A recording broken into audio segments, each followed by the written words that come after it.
Last lecture में क्या किया था बच्चों हमने?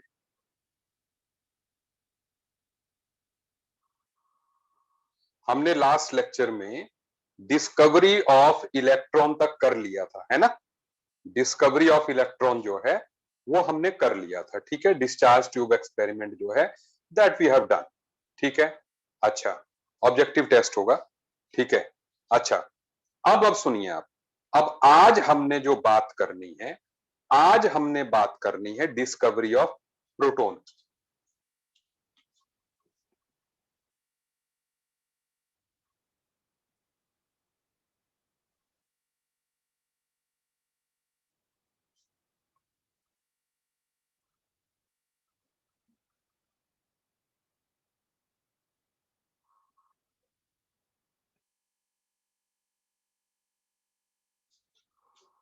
अब प्रोटॉन की डिस्कवरी की जहां तक बात है, प्रोटॉन को डिस्कवर किसने किया था?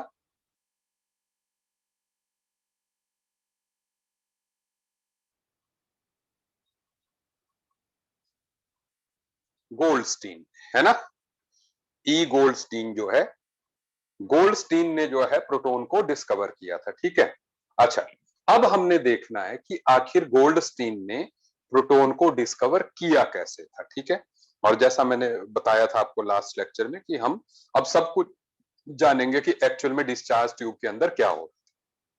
लेकिन गोल्डस्टीन एक थॉट वाला था। गोल्डस्टीन ने यह सोचा कि भाई अगर जो है एटम के अंदर कोई नेगेटिवली चार्ज्ड पार्टिकल है, हाँ बिल्कुल, अगर नेगेटिवली चार्ज्ड पार्टिकल है जो कि इलेक्ट्रॉन है, तो कोई पॉजिटिवली चार्ज्ड पार्टिकल भी होना चाहिए एटम के अंदर, क्योंकि atom as a whole is electrically neutral. सही बोला, ऑब्वियस सी बात है, ठीक है। तो उसका जो थॉट था वो यही था कि भाई अगर कैथोड से एनोड की तरफ कुछ रेस चल रही हैं, तो पक्का ऐसा होगा कि एनोड से कैथोड की तरफ भी कुछ रेस जा रही होगी, ठीक है। जो कि हो सकता है दिख नहीं रही हो लेकिन जा रही। तो उसने जो अपना सेटअप बनाया वो इस तरीके से उसने अपना सेटअप बनाया जिससे कि जो है एनोड और कैथोड रेज एक दूसरे से इंटरफेयर ना करे, उसको एनोड से निकलने वाली रेज जो है अकेली मिले। देखिए किस तरह का सेटअप था, देखिए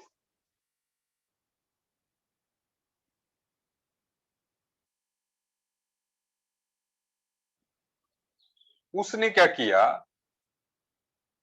इधर एनोड ली, ध्यान रखिएगा पिछली बार यहां पे कैथोड थी, उसने यहां पे एनोड ली और उसने जो है इस जगह पर एक परफोरेटेड कैथोड ली। परफोरेटेड कैथोड मतलब कैथोड विद होल्स।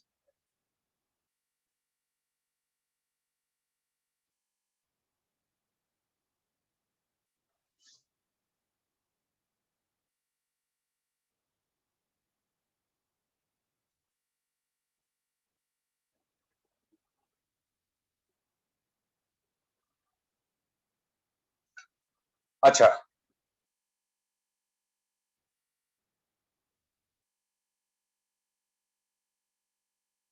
सो ये नेगेटिव इलेक्ट्रोड है, यहां पर ये जो है पॉजिटिव इलेक्ट्रोड है, तो इस टाइम पर ये एनोड है, ठीक है, और ये कैथोड।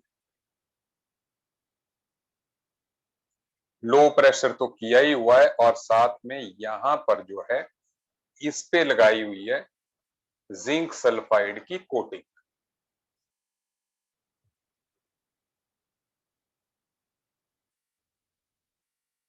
ठीक है। अच्छा सुनते जाइए, अब इसमें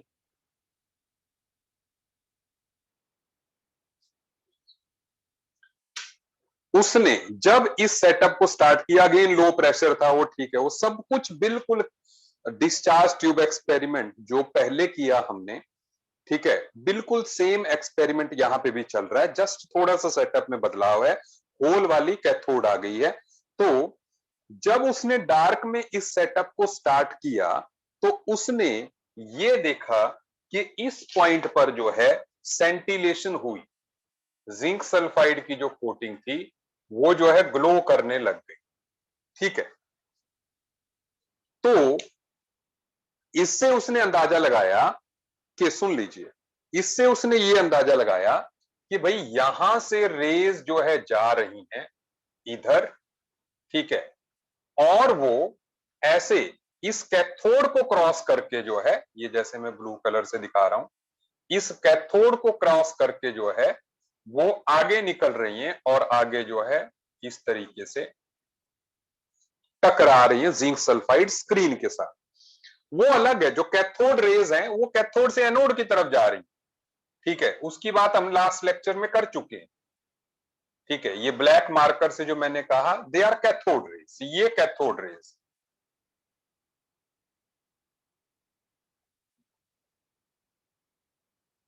अब ऐसा आप में के मन में कईयों के सवाल ये भी उठ गया होगा कि सर कैथोड रे तो दिख रही थी, फिर एनोड क्यों नहीं दिखी? भाई हर रे बहुत बराबर ब्राइट नहीं होती ना भाई, एनोड रेज कम ब्राइट हैं कैथोड से, तो कैथोड की लाइट में वो एनोड रेज छिप गई। ठीक है, लेकिन जब उनको एक प्रॉपर स्पेस दिया गया, खाली जगह, ठीक है, तो वहां पे वो दिखी। जैसे मान लो, हाँ, एनोड रेज जो है बिल्कुल डल है, बिल्कुल सही बात है। ठीक है, तो ऐसे में जब वो डार्क स्पेस में ले गए तो उनका भी पता चला, तो मतलब they are, these rays are called anode और कैनाल रेज।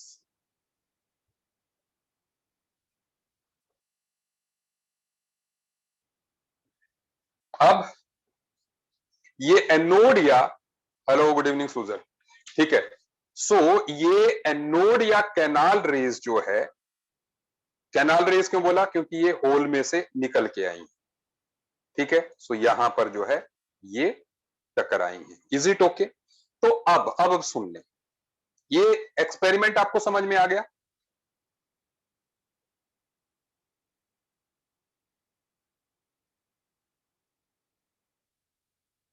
चलिए, अब अब सुन लें।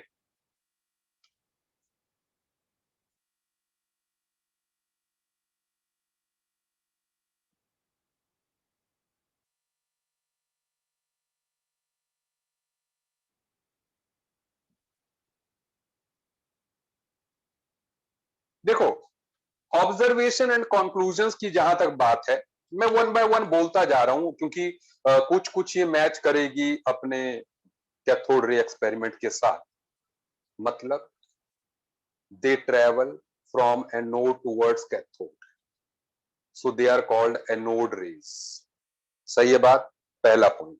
दे are also called canal rays, reason being they are emerging out of this holes. ठीक है, इसलिए जो है उनको कैनाल रेज भी कहा गया। आप बाद में रिकॉर्डिंग में इसको नोट कर सकते हैं अपनी कॉपीज में। सुन लीजिए, नेक्स्ट थिंग,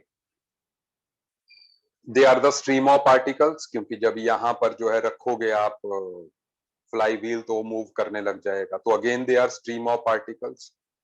ठीक है, नेक्स्ट थिंग, उनका चार्ज जो है पॉजिटिव है, यहाँ पे इलेक्ट्रिक फील्ड लगाओगे so they will be deflected toward the negative charge, तो इसलिए वो पॉजिटिवली चार्ज हो गए। ठीक है, ये सारी बात, तो जो ये पॉइंट्स थे कैथोड रे से वो मैच कर रहे हैं। ठीक है, अच्छा, नेक्स्ट थिंग, यहां पर जो डिफरेंस का पॉइंट है मैं उसको बता रहा हूं कि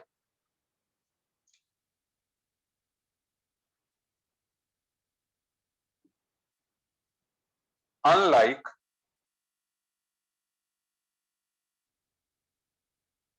cathode rays,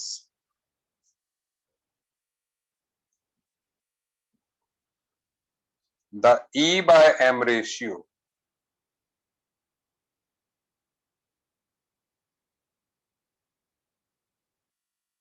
of anode rays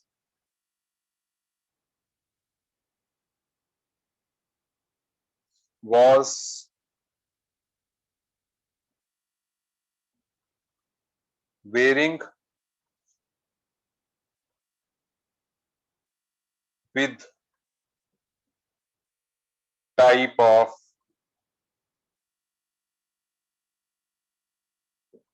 gas taken. मतलब डिस्चार्ज, देखो ये अब पॉइंट यहां पर हमने लिखा था लास्ट क्लास में, लेकिन यहां पे अंतर क्या है कि यहां पर एनोड रे के केस में जो आप गैस इस कंटेनर में लोगे उस गैस के हिसाब से E/M रेशियो वेरी कर रहा था, ठीक है। सो दैट मीन्स कुछ ना कुछ जो है भाई अब गड़बड़ आ गई। क्योंकि गड़बड़ क्यों आई? क्योंकि भाई अगर E/M रेशियो अलग अलग गैस के साथ वेरी कर रहा है तो जो पार्टिकल यहां पर है उसको हम यूनिवर्सल कॉन्स्टिट्यूएंट ऑफ मैटर नहीं कह सकते। सही बात है, सही बात है, ये पॉइंट आपको समझ में आ गया, ठीक है, कि हर गैस के साथ charge by mass ratio very कर रहा था।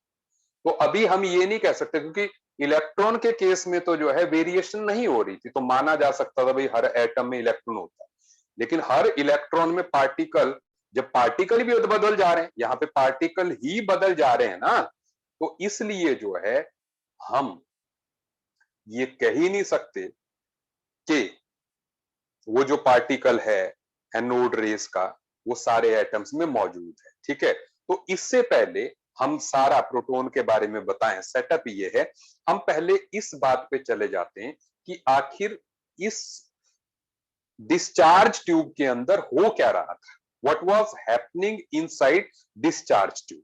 उसके बाद बात करते हैं how this electron then was discovered by this experiment, इसी से होगा, लेकिन हम थोड़ी देर बाद आएंगे।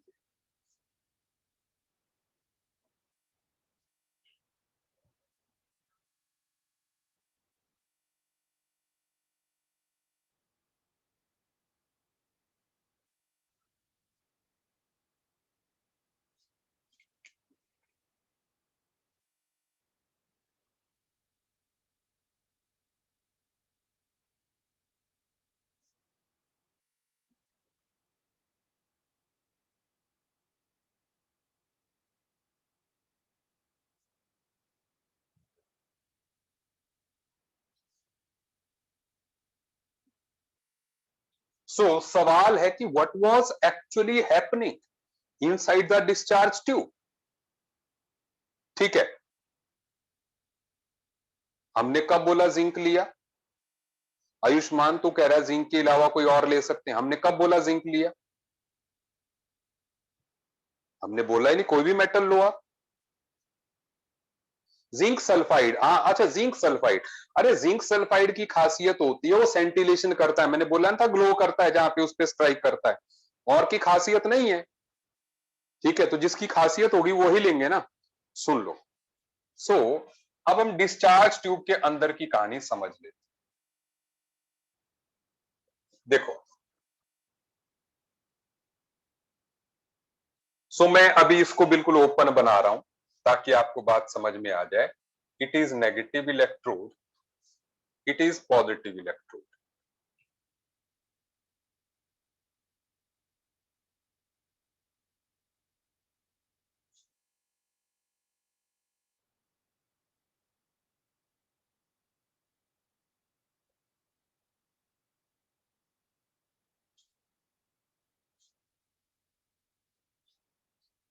अच्छा,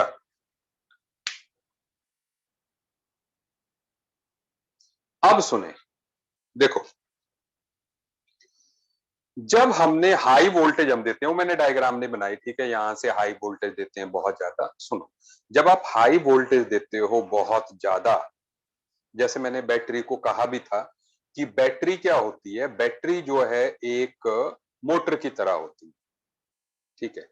अब मान लो आपने मोटर बहुत पावरफुल ले ली और आपने पाइप लगा दी, ठीक है।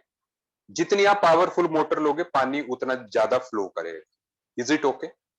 अब आपने क्या किया, जो पाइप है ना, जहां पे उसका माउथ है, जहां से वहां से पानी निकलना है, आप उसके आगे आपने पॉलीथीन लगा दी। क्या कर दिया? पॉलीथीन लगा दिया, बंद कर दिया उसको, ठीक है, ऐसे पॉलीथीन लगा के बंद कर दिया। अब आपने मोटर ऑन की, क्या होगा?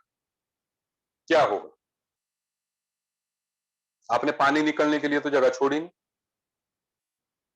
भी देखो दो ही बातें होंगी, अगर कम पावरफुल मोटर होगी तो पानी रुक जाएगा, लेकिन अगर आप मोटर की पावर बढ़ाते जाएंगे तो क्या होगा, एक टाइम पे ऐसा आएगा कि वो पॉलीथीन को फाड़ के जो है पानी निकल जाएगा। सही बात है, ठीक है। हाँ, पॉलीथीन विल बर्स्ट, ठीक है। हाँ, यही यहां पर भी हो रहा है कि यहां पर जो है, सुन लो, यहां पर जो है जो कैथोड है वो एक मेटल की प्लेट है, मेटल की प्लेट है वो, ठीक है ना। तो उसमें जब आप इलेक्ट्रॉन्स देते जा रहे हैं, एक टाइम ऐसा आएगा कि इसमें से कुछ इलेक्ट्रॉन जो है एयर में लीक होने लग जाए, क्योंकि there are so many electrons, इतने ज्यादा इलेक्ट्रॉन्स हमने इकट्ठे कर दिए इस प्लेट पे, इस प्लेट पर जो है इतने ज्यादा इलेक्ट्रॉन्स इकट्ठे कर दिए हैं कि इलेक्ट्रॉन्स लीक होंगे एयर में, होंगे भाई। इलेक्ट्रॉन ये कब तक संभालेगा, 10,000 वोल्ट दे रहा है, ठीक है। बस्ट नहीं होगी, क्योंकि ये सुनो, ये बस्ट नहीं होगी क्योंकि ये पानी नहीं है ना, इलेक्ट्रॉन्स है। तो इलेक्ट्रॉन्स को बाहर भेजने के लिए उसको बस्ट होना जरूरी नहीं, ठीक है। पाइप तो बस्ट होगी, प्लेट को बस्ट होना जरूरी नहीं है, तो वो एयर में जाएंगे। सुनो, अब जब वो एयर में मेरी बात सुनते जाइए, जब वो, ये बात हमें सारी समझनी है। अब एयर में जब जाएंगे, मान लो एक आधा इलेक्ट्रॉन निकला, एक आधा इलेक्ट्रॉन निकला, वो यहां पे हवा में गया, ठीक है। अब यहां पे बहुत स्ट्रॉन्ग पॉजिटिवली चार्ज प्लेट है, क्योंकि हमने कहा 10,000 वोल्ट दिया है, तो ये जितने स्ट्रांगली, जैसे ये बाहर निकला, ये प्लेट इसको रिपेल करने लग जाएंगी, भी भाग, ये प्लेट बोलेगी भाग इधर, ये इधर को भेजेगी, भागो, और ये खींचेगी, ये खींचेगी, तो ये इलेक्ट्रॉन बड़े जोर से एक्सेलरेट होगा। सही बात है, ये बड़े जोर से कैथोड से एनोड की तरफ भागेगा, ठीक है। अब ये मान लो इसने भागना स्टार्ट किया, ये भागा, लेकिन आपको पता है इसके रास्ते में क्या आएगा, गैस आएगी, लो प्रेशर पे आपने गैस डाल रखी है, ठीक है। इसके रास्ते में जो है गैस आएगी। अब मान लो हमने गैस हाइड्रोजन ही डाल रखी है, सुनते जाइए, जब आपने गैस जो है, जब ये हाइड्रोजन गैस के साथ टकराएगा, जैसे मैंने ऐसे लिख दिया, एच लिख दिया, सो हाइड्रोजन गैस के साथ जब ये टकराएगा तो क्या होगा, हाइड्रोजन गैस के साथ टकराएगा तो उसके एक इलेक्ट्रॉन को ये बाहर निकाल देगा, मैं सीधे एच लिख रहा हूं, एक इलेक्ट्रॉन को निकाल देगा, और इस हाइड्रोजन को ये तोड़ेगा, एक तो उसका इलेक्ट्रॉन निकाल देगा, और इलेक्ट्रॉन हो गए अब दो, क्योंकि एक वो जो कि टकराया, एक वो जो कि हाइड्रोजन में था, दो, और साथ में हाइड्रोजन का बना देगा H पॉजिटिव। क्या आपको मेरी बात समझ आ रही है? मैंने कहा जब ये इलेक्ट्रॉन हाइड्रोजन एटम के साथ टकराएगा, मैं इस कहानी को यहां पे बता देता हूं कि हो क्या रहा है, कि हाइड्रोजन में there is one proton and there is one electron. तो जब ये इलेक्ट्रॉन के साथ इलेक्ट्रॉन टकराएगा तो यहां पर दो इलेक्ट्रॉन्स हो जाएंगे, भाई एक ही है, एक ही, और आगे क्या चला जाएगा, सिर्फ एक प्रोटॉन रह जाएगा। और ये एक प्रोटॉन क्या है, वन प्रोटॉन, वन ही लिख, पी ही लिख देते हैं। सो ये प्रोटॉन क्या है, this proton is H positive. क्या आपको मेरी बात समझ में आ गई?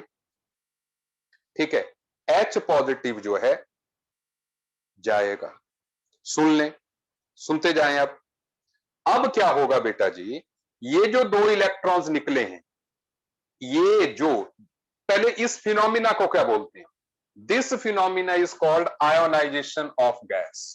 H से H पॉजिटिव बनना, H से H पॉजिटिव बनना टकराने के बाद इज कॉल्ड आयोनाइजेशन।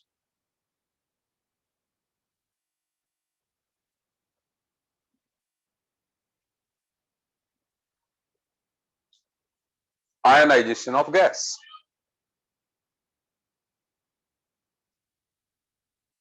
ठीक है। अब इसके बाद ये जो दो इलेक्ट्रॉन्स हैं, सुन लो, ये जो दो इलेक्ट्रॉन्स हैं, ये अब जाएंगे, फिर से दौड़ना स्टार्ट करेंगे। ये मतलब पहले एक चला था, अब कितने हो गए, ये अब दो हो गए, ये चलना स्टार्ट करेंगे इधर। अब ये जो दो हैं, सुनते जाओ, ये अब ये दो जो है, दो हाइड्रोजन के साथ टकराएंगे, ये एक हाइड्रोजन के साथ, ये दूसरे के साथ। अगेन क्या होगा, सेम कहानी, कि दो इलेक्ट्रॉन्स ये निकले, इससे भी दो इलेक्ट्रॉन्स निकलेंगे, ऐसे दिखा देते हैं, सुनते जाइए। और साथ में H से बन जाएगा H पॉजिटिव। सही बात है, H से बन जाएगा H positive. Is it okay? क्या आपको मेरी बात समझ में आ रही है? अब देखो, एक से स्टार्ट हुए थे, फिर 2 इलेक्ट्रॉन्स बने, अब कितने हो गए? 4 हो गए हैं भाई। इधर 2, इधर 2, इधर।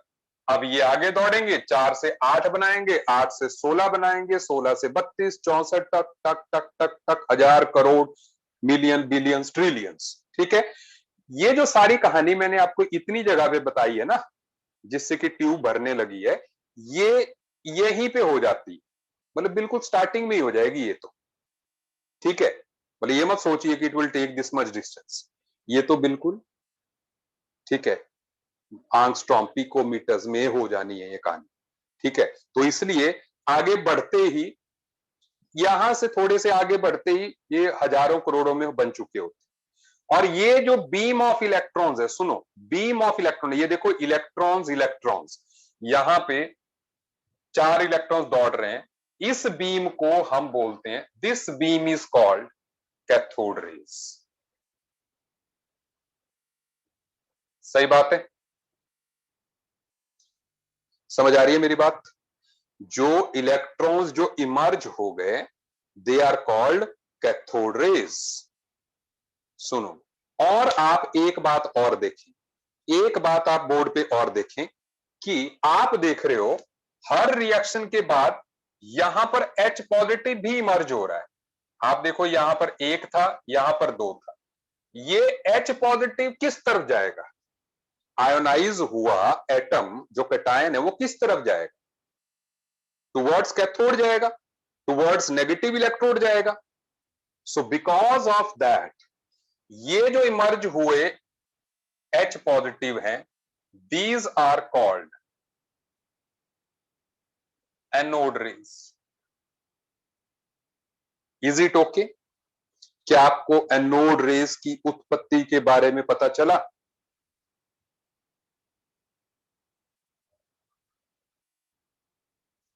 कैथोड कौन सा? दुनिया का हर कोई एलिमेंट जो है कैथोड रे एमिट कर सकता है, कोई भी ले लो यहां पे, सिल्वर, कॉपर, गोल्ड, ठीक है ना, कोई भी ले लो, लोहा, पीतल, एनीथिंग यू टेक।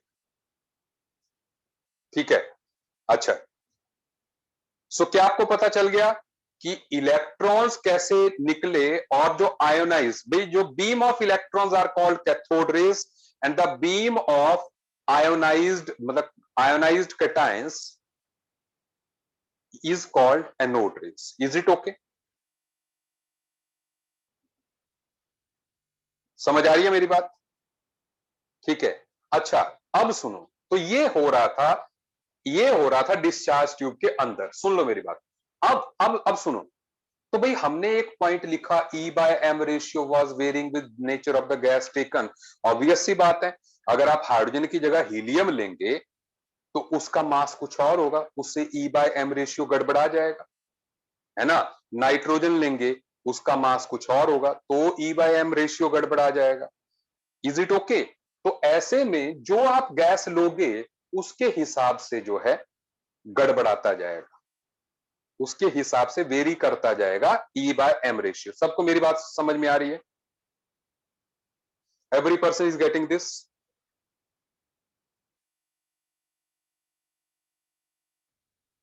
कि E बाय एम रेशियो क्यों वेरी कर रहा है?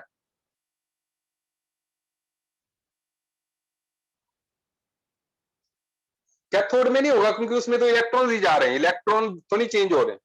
कैथोड रेज तो इलेक्ट्रॉन्स ही हैं, उनमें E बाय एम रेशियो नहीं होगा। सुनो, अब सुनो, तो अब हाँ हाँ मैं बता रहा हूं कुलमीत, सुनो, तो मैंने कहा कि जो H पॉजिटिव है, जो कि गैस जो मौजूद है यहां पर, उसके जो कैटायंस होंगे दे आर एनोड रेज। अब गैस तो भैया आपने डाली है, अगर आपने हाइड्रोजन डाली तो H पॉजिटिव बनेगा, हीलियम डालेंगे तो हीलियम पॉजिटिव बनेगा, नाइट्रोजन है तो N पॉजिटिव बनेगा, O2 है तो O पॉजिटिव बनेगा, लेकिन निकलेगा सभी से इलेक्ट्रॉन। तो इसलिए इलेक्ट्रॉन में, क्योंकि कैथोड रे में इलेक्ट्रॉन ही निकल रहा है, तो इसलिए E by M ratio is not varying. लेकिन यहां पर जो है E by M ratio vary करेगा एनोड रेस में। लेकिन गोल्डस्टीन भी चालाक था, उसने ये देखा कि जिस भी गैस के पार्टिकल का मास सबसे कम आ रहा है, जो कि हाइड्रोजन के केस में आया, उसने उसको जो है प्रोटॉन मान लिया, और वो सही भी रहा। उसने मतलब यही एक्सपेरिमेंट गोल्डस्टीन ने किया था। और क्योंकि गोल्डस्टीन सक्सेसफुल क्यों रहा, क्योंकि हाइड्रोजन के न्यूक्लियस में एक प्रोटॉन होता है और बाहर एक इलेक्ट्रॉन होता है। अगर हम उस इलेक्ट्रॉन को आयनाइज करके बाहर निकाल देते हैं तो अंदर क्या बचता है, प्रोटॉन बचता है। तो ये प्रोटॉन अगर वो हाइड्रोजन के साथ एक्सपेरिमेंट करता है तो वो बिल्कुल सक्सेसफुल हो जाएगा, क्योंकि इस टाइम पे proton is acting as a anode ray. और ये सिर्फ हाइड्रोजन के साथ सक्सेस मिल सकती थी, जो कि गोल्डस्टीन को मिली, क्योंकि बाकियों में क्या होगा, प्रोटॉन्स भी होंगे, न्यूट्रॉन्स भी होंगे न्यूक्लियस में। दुनिया में हाइड्रोजन ही सिर्फ एक ऐसा एटम है जिसमें कि न्यूक्लियस में प्रोटॉन होता है, बाकियों में प्रोटॉन न्यूट्रॉन्स भी होंगे। तो इसलिए अगर वो हाइड्रोजन के अलावा किसी के साथ एक्सपेरिमेंट करता, उसने किए भी, तो वो सक्सेस नहीं हो पाता, और नहीं हुआ था। जब उसने हाइड्रोजन के साथ किया, उसने कहा ये सबसे छोटे मास वाला पार्टिकल है, तो मैं इसको फंडामेंटल पार्टिकल पॉजिटिवली मान रहा हूं। और उसने फिर जो डिस्कवर किया, उसने कहा कि उसने मतलब नेम प्रोटॉन वाज गिवन, और प्रोटॉन का जो मास आया, मास आया जी यहां पर 1.672 into 10 raise to power minus कितना, 1.672 into 10 raise power minus 27 kg। कितना होता है प्रोटॉन का मास, 24 ग्राम कह लीजिए या 27 kg कह लीजिए, ठीक है। एंड जो चार्ज है that is plus 1.6 into 10 raise to power minus 19 coulombs, ठीक है। दिस इज, ठीक है, आ गया। सो इस तरीके से प्रोटॉन को डिस्कवर कर दिया गया, ठीक है। You just note it down, पहले नोट कर लीजिए। आई होप आपको ये बात समझ में आ गई, है ना।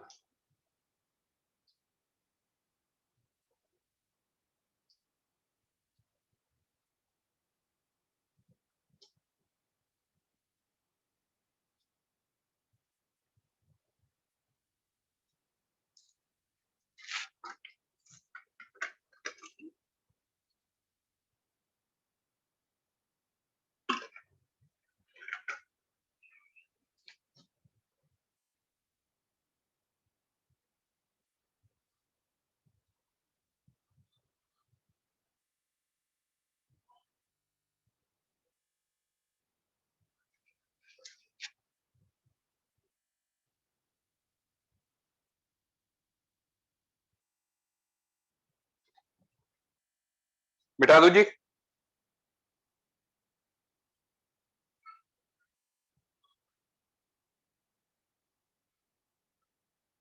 ओके,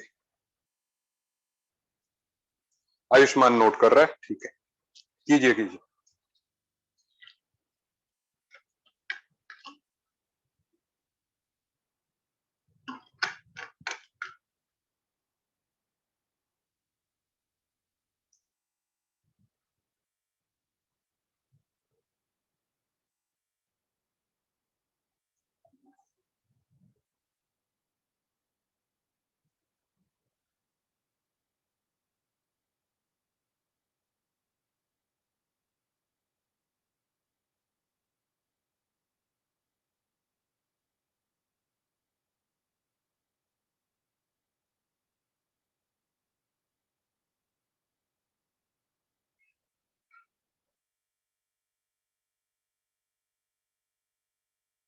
सो आप देखो, मैं इसको ऐसे भी बता दूं, मेरे पीछे आप देख रहे हो एक ट्यूब जो है, आप देख सकते हो यहां पर कि यही वो परफोरेटेड कैथोड ली गई थी and anode was on this side.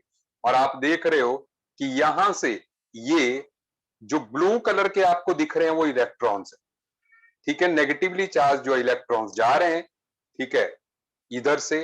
और जो एटम पे टकरा रहे हैं, एटम पे टकरा रहे हैं, एटम जो है ग्रे कलर का दिखाया है, इलेक्ट्रॉन एटम पे टकराएगा और ऐसे रेड कलर के जो है कैटायंस रिलीज करेगा।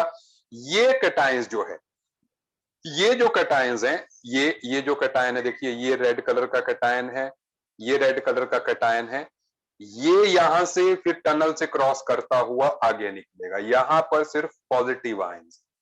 ठीक है, so these are called the protons. ठीक है, इसलिए इनको जो है कैनाल रेज हम कहते हैं। क्या आपको मेरी बात समझ में आ गई है पूरी? डिस्कवरी ऑफ प्रोटॉन, मैं मान लूं आपको समझ में आ गया सारा।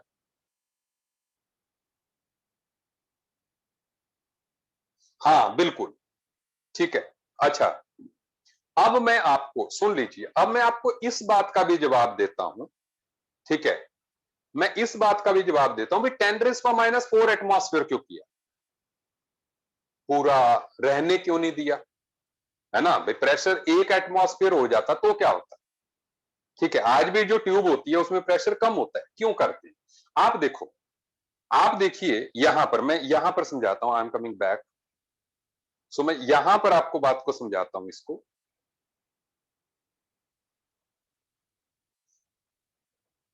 कि ऐसा क्यों नहीं किया। देखो, आप देख रहे हो कि इलेक्ट्रॉन को हाइड्रोजन से टकराने के लिए एक डिस्टेंस चाहिए भी, जब टकराएगा हाइड्रोजन और इलेक्ट्रॉन में डिफरेंस चाहिए, तभी टकराएगा ना जोर से। इलेक्ट्रॉन तभी आएगा ना, जोर से टकराएगा। अगर मान लो चिपके ही हुए हैं तो टकराएगा, तो इलेक्ट्रॉन को आयोनाइज नहीं कर पाएगा, है ना भाई? अगर हाइड्रोजन में से उसने टकरा के इलेक्ट्रॉन को निकालना है तो जोर से टकराना पड़ेगा ना। जोर से टकराने के लिए दोनों में एक दूरी चाहिए, ठीक है ना? अगर बहुत प्रेशर 1 एटमॉस्फेयर होगा तो ये सारे चिपके हुए होंगे एक दूसरे के नजदीक होंगे। ऐसे में इलेक्ट्रॉन बेचारा टकराने चाहेगा भी तो भी उतने जोर से नहीं टकरा सकता कि आयनाइजेशन हो गया। सही है बात मेरी? तो इसलिए प्रेशर कम करके उनमें दूरी बढ़ाई जाती है, क्योंकि फिर गैस मॉलिक्यूल्स और इलेक्ट्रॉन दूर दूर हो जाएंगे, गैस मॉलिक्यूल्स दूर दूर हो जाएंगे, क्योंकि नहीं तो इलेक्ट्रॉन बेचारा टक टक टक टक करता आगे बढ़ेगा, वो जोर का इंपैक्ट ही नहीं हो पाएगा। तो अब अगर आप प्रेशर कम कर देते हो तो इलेक्ट्रॉन को एक्सेलरेट होने की जगह मिलेगी, पहले से टकराएगा, फिर दूसरे से टकराएगा, ऐसे टकराते टकराते दूर पहुंचेगा। सही है, इसलिए आयनाइजेशन हो जाए, इसलिए जो है प्रेशर कम किया था। इसको हम वैक्यूम भी नहीं बना सकते थे, है ना भाई? ज्यादा का तो मैंने बता दिया, तो बेटा तूने कौन सा खुद घर में करना है, 10⁻⁴ कर, बस बात खत्म। ठीक है, अच्छा अब सुनो, अब मैं ये कह रहा हूं कि भाई हमने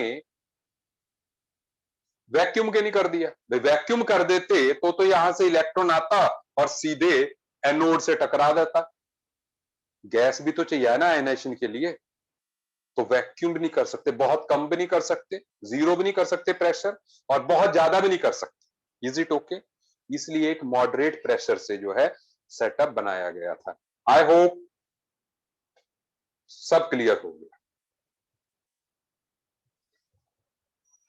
okay,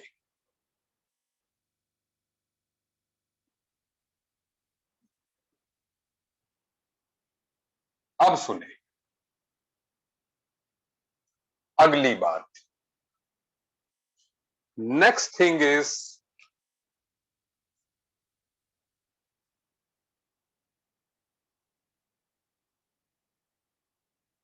discovery of neutron.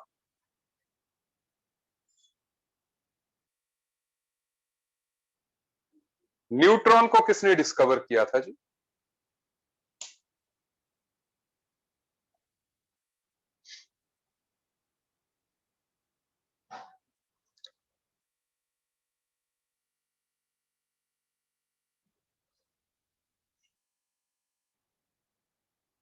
Neutron को किसने डिस्कवर किया?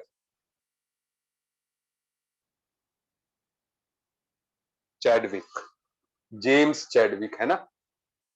जे चैडविक ने न्यूट्रॉन को डिस्कवर किया था, बिल्कुल सही। अब सुनो कैसे किया था, कैसे किया था एक्चुअल में, जरूरत क्या पड़ी न्यूट्रॉन को डिस्कवर करने की, जरूरत क्या पड़ी, पता कैसे चला? एक्चुअली पता ऐसे चला कि जब प्रोटॉन और इलेक्ट्रॉन डिस्कवर हो गए तो भी ये लग रहा था कि यार मास अभी भी मैच नहीं कर रहा, मतलब अगर कार्बन में 6 प्रोटॉन्स डाल दिए जाएं और 6 इलेक्ट्रॉन्स डाल दिए जाए तो भी 50% का डिफरेंस आ रहा था। भाई ऐसे तो न्यूट्रल हो गया एटम की इलेक्ट्रॉन प्रोटॉन, लेकिन फिर भी जितना कार्बन के एटम का मास है वो दुगना होता है 6 प्रोटॉन और 6 इलेक्ट्रॉन मिला दें उससे। तो इसका मतलब कुछ हैवी पार्टिकल्स अभी भी बचते हैं और गुंजाइश न्यूट्रल की लग रही थी। पॉजिटिव नेगेटिव भी हो सकते थे, लेकिन ठीक है। हाँ, सो हाँ हाँ, सो सुनिए, सो कैसे डिस्कवर किए गए इसको देखें आप। इसने क्या किया चैडविक ने, इसने ही हैज टेकन अल्फा रेस, ठीक है, सोर्स अल्फा रेस का लिया और अल्फा रेस को जो है स्ट्राइक कराया उसने बेरिलियम के ब्लॉक पर, ठीक है। और सुनिए, जब बेरिलियम के ब्लॉक पर उसने स्ट्राइक करवाया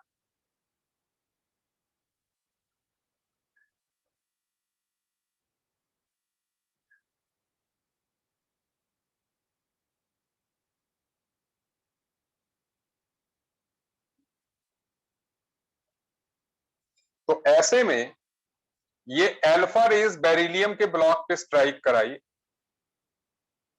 तो इन पॉइंट्स पे सेंटिलेशन हुई। तो इसका मतलब रेज जो है यहां पर स्ट्राइक की होंगी। अब ये जो रेज यहां पर स्ट्राइक की, मैं सिंपलेस्ट तरीका बता रहा हूं, ठीक है ना। ये जो रेज यहां पर स्ट्राइक की, जब चैडविक ने यहां पर इलेक्ट्रोड्स लगाई, जैसे पॉजिटिव और यहां पर नेगेटिव, सो उसने ये देखा कि ये किसी भी तरफ डिफ्लेक्ट नहीं हो रही। ये जो रेज हैं ये किसी भी तरफ डिफ्लेक्ट नहीं हो रही। तो उससे उसको शंका हुई कि नहीं यार, अगर अल्फा पार्टिकल होते, वो भी हीलियम 2 पॉजिटिव है भाई, अगर ये टकरा के डिफ्लेक्ट हुए होते तो वो जो है नेगेटिव इलेक्ट्रोड की तरफ डिफ्लेक्ट हो जाते। अगर ये प्रोटॉन्स होते तो नेगेटिव की तरफ हो जाते, इलेक्ट्रॉन होते तो पॉजिटिव की तरफ हो जाते, लेकिन ये तो किसी भी तरफ नहीं हो रहे। इसका मतलब ये न्यूट्रल है। Are you getting my point? Are you getting my point? मतलब ना ये अल्फा पार्टिकल है, ना प्रोटॉन है, ना इलेक्ट्रॉन, ये कोई भी नहीं। सो ऐसे में फिर चैडविक ने फिर एक्सपेरिमेंट्स किए तो नया पार्टिकल डिस्कवर किया जो था न्यूट्रॉन। और जो न्यूट्रॉन है उसका जो मास है दैट इज 1.675 इंटू 10⁻⁻24 ग्राम्स, और जो चार्ज वाइज है it is neutral. Is it okay? It is electrically neutral. मैंने कहा अल्फा पार्टिकल को बेरिलियम के ब्लॉक पे स्ट्राइक कराया गया, जो पार्टिकल्स निकले उनको देखा गया, पार्टिकल्स इलेक्ट्रिकली न्यूट्रल थे, ठीक है ना। जब मास फाइंड किया गया तो इतना आया, और चार्ज जो है इलेक्ट्रिकली न्यूट्रल है क्योंकि वो किसी भी तरफ डिफ्लेक्ट नहीं हुए। Is it okay? ठीक है। लेकिन अब बात ये थी कि भैया ये न्यूट्रॉन निकला कैसे, न्यूट्रॉन निकला कहां से। तो इसके बारे में बाद में रिएक्शन वाज गिवन। एक्चुअल में यहां पर जो रिएक्शन हो रही थी वो रेडियो एक्टिव रिएक्शन हो रही थी। यहां पर जो रिएक्शन हो रही थी वो रेडियो एक्टिव रिएक्शन हो रही थी। क्या रिएक्शन हो रही थी आप देखिए। रिएक्शन जो इसके अंदर हो रही थी कि जो हीलियम है वो बेरिलियम पे जब स्ट्राइक कराया गया तो जो रिएक्शन हुई दैट वाज, यहां पर कार्बन बना 6, 12 और एक नया पार्टिकल आया जिसका मास तो 1 था लेकिन चार्ज 0 था। It is called neutron. क्या आपको बात समझ में आई? सो बेसिकली ये जो रिएक्शन है ये न्यूक्लियर रिएक्शन, मतलब न्यूक्लियर रिएक्शन में क्या होता है, जो अल्फा पार्टिकल है वो न्यूक्लियस पे टकराया है बेरिलियम के और उसको तोड़ा गया है। न्यूक्लियर रिएक्शन आप जानते हैं, फ्यूजन फ्यूजन, ठीक है ना। सो उस पे टकराया, तो बेसिकली ये रिएक्शन हो रही थी, तो इससे जो है न्यूट्रॉन निकला था, जो कि फिर जो है ये हुआ। Are you getting the point?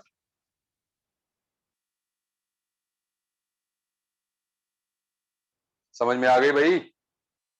समझ में आ गई ना सबको? देखा, आसानी से समझ में आ गई सबको। गुड गुड गुड, ठीक है।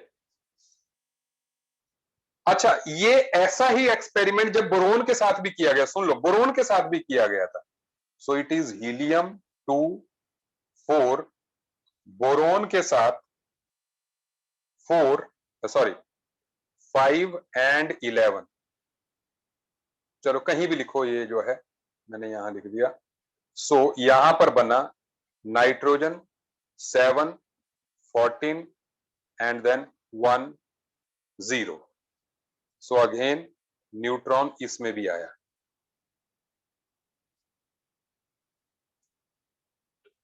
बात समझ में आ गई? सबको समझ में आ गई? हाँ, दे दूंगा मैं की पॉइंट डाल्टन एटॉमिक थ्योरी के, ठीक है। सो इस तरीके से बेटा जी हमारे सब एटॉमिक पार्टिकल्स जो है डिस्कवर हुए। हमने इलेक्ट्रॉन की डिस्कवरी कर दी, हमने प्रोटॉन की डिस्कवरी कर दी, हमने न्यूट्रॉन्स की डिस्कवरी कर दी, ठीक है ना। यही बोल रहे थे आप कि सर डिस्कवरी करवा दो पार्टिकल्स की, ठीक है। सो हमने पार्टिकल्स की डिस्कवरी जो है कर ली। Is it okay? सही है बात? अच्छा, हाँ हाँ, बताओ मेरे को, बताओ बताओ। Anything you want to ask?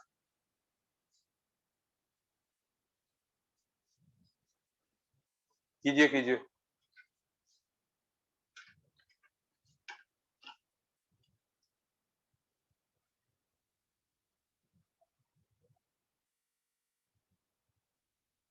Syllabus for Sundays test, बोलो क्या करना चाहते हो? संडेज टेस्ट का syllabus.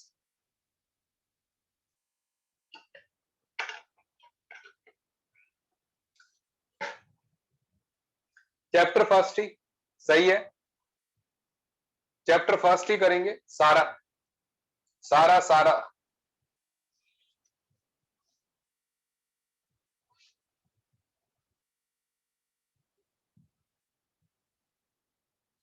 Complete mole concept, objective test, जो भी लिखा हो, अगर ऑब्जेक्टिव लिखा हो तो ऑब्जेक्टिव है, सब्जेक्टिव जेई मींस है तो ऑब्जेक्टिव है, नीट सब्जेक्टिव टेस्ट में सब्जेक्टिव लिखा होगा। Is that clear? पक्का?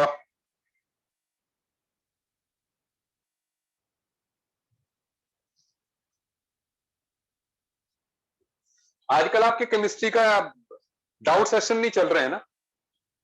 केमिस्ट्री के डाउट सेशंस चल रहे हैं आपके कि नहीं चल रहे हैं? नहीं चल रहे हैं।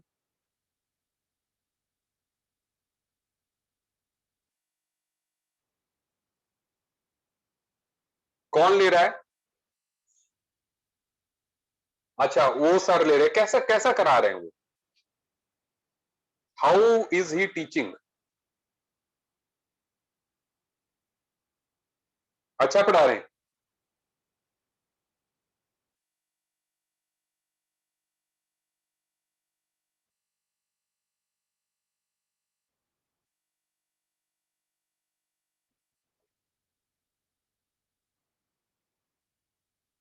जो टॉपिक आपने नहीं कराया, मैंने क्या नहीं कराया टॉपिक?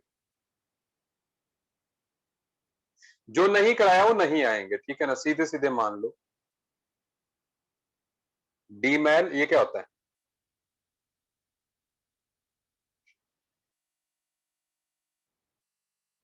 मोलैरिटी, मोलैरिटी में करवाया तो है। अच्छा, पुराने वाले सर अच्छा पढ़ाते? पुराने वाले सारे अच्छे डाउट लेते कि नए वाले? तो फॉर्मेलिटी नहीं करनी, अभी फॉर्मेलिटी वगैरह नहीं करेंगे।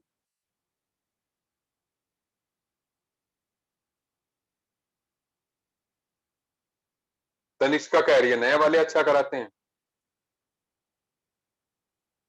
सौम्य कह रहा है पुराने वाले। बोलते जाओ पुराने नए, लिखते जाओ।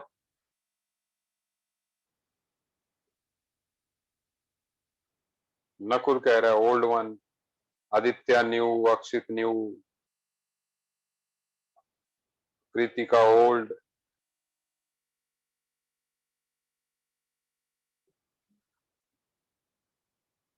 सुजल कह रहा है कि new sir is teaching very nicely.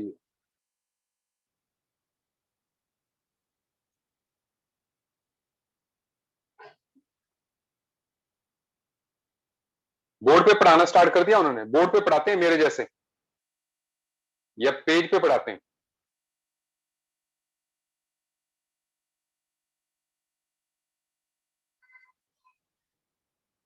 Page पे, अच्छा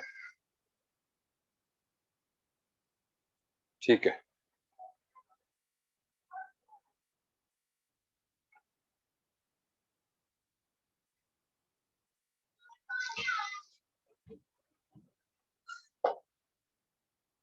ठीक है,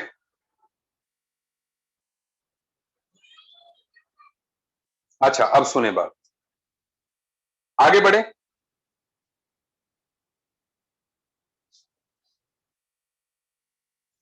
सुजल तेरे डाउट तो हैं डाल्टन एटॉमिक थ्योरी में, कोई बात नहीं है, उसको कर लेंगे डील। ठीक है, डाल्टन एटॉमिक थ्योरी इतनी बड़ी नहीं है और हमारी 11th के लिए इतनी इंपॉर्टेंट नहीं है। ठीक है, क्योंकि वो ओल्ड वाली थ्योरी है। ठीक है, हाँ इसलिए।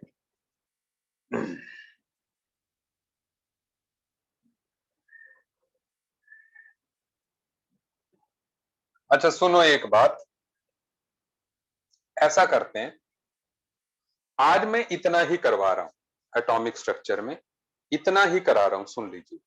रीजन बीइंग, अगली क्लास में इस टॉपिक का नेचर बदल जाएगा, मुझे इलेक्ट्रोमैग्नेटिक रेडिएशंस के बारे में बात करनी है।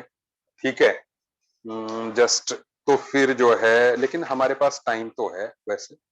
ठीक है, सो क्या करें, आगे बढ़ जाएं, करवा दूं कि अगली क्लास में कराऊं? बोलो।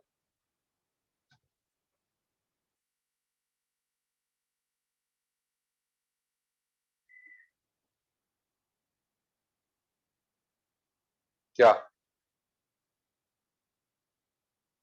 चलो, सभी बोल रहे हैं नेक्स्ट क्लास में कराना है, अगली क्लास में करेंगे। ठीक है, ठीक है, मिलते हैं अगली क्लास में। ठीक है, ओके, गुड नाइट, आराम से। आज हमने कम ही क्लास ली, कोई बात नहीं, अगली क्लास में हमने मतलब इलेक्ट्रोमैग्नेटिक थ्योरी के बारे में बात करनी है। ठीक है, ओके।